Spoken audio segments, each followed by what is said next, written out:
What's poppin', players? What you're about to see is a breakout from our Two Penny Game Club review. This is our monthly video game book club series where we review and rank games amongst each other. Of course, this is the breakout for the Final Fantasy VII review episode.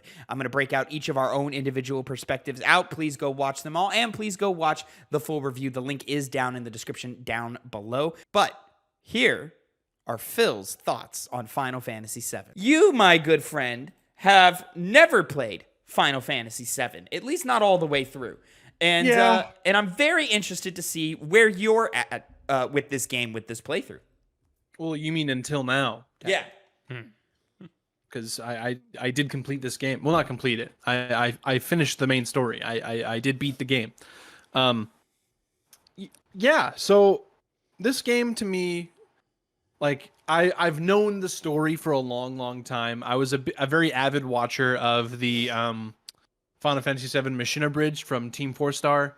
So like I heard like a more comedic version of the tale. But you know, they hit all the big beats. You know, they hit all those beats. They just add some extra stuff here and there, just for like funny to happen. But I found myself really enjoying this game. And it was also like one of those things where while I was playing through it, I had that like show on in the background. One, because it was a good like helpful tip of like, oh, I'm supposed to go here next.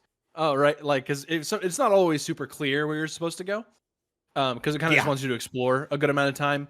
Like there's also like things that you can do in different orders and stuff. And so yeah, I had a really good time playing. I found once I had like a party like full, that was kind of what I stuck with the whole game. The whole game I basically just hard kept Cloud, Tifa, Barrett when I could. There are some times throughout the story where you have to switch people here and there.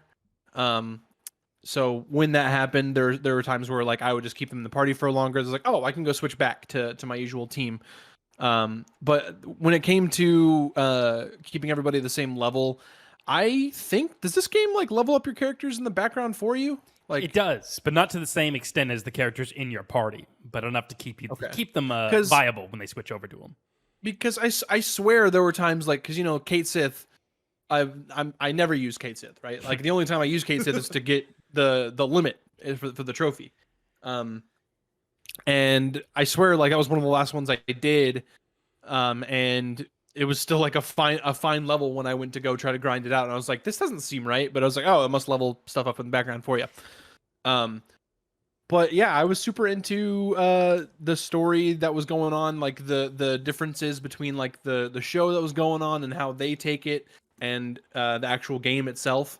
A lot of the music in this game really fucking good. I understand like how people talk about this game and why it's been in the conversation for like one of the best games of all time for so long, because of how satisfying this game is to play and explore around, and the battle system being what it is. I hate the menus, kind of like what Tavin was talking about.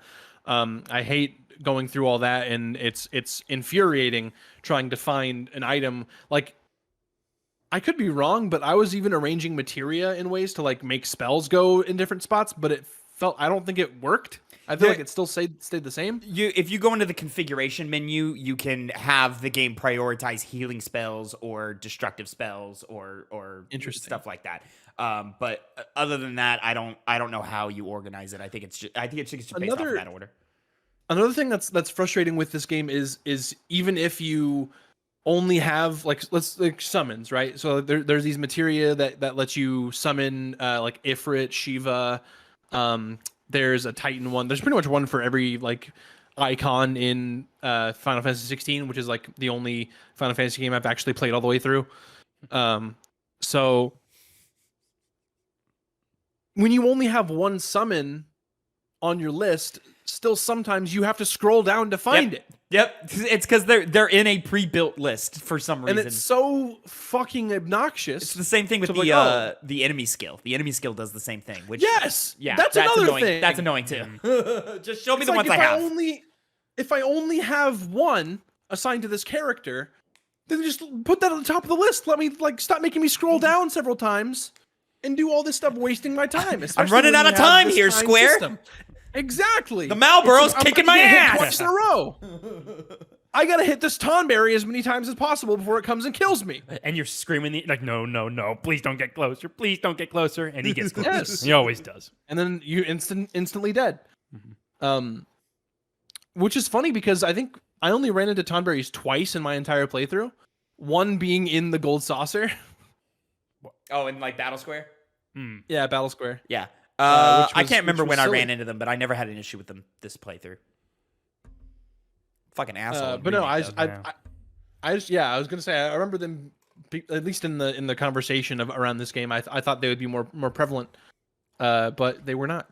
But yeah, I really liked I really vibed with the characters. Like whenever we're on the High Wind. I don't know why I couldn't remember Sid's last name. Whenever it's the same name as the ship from Kingdom Hearts and all that good stuff.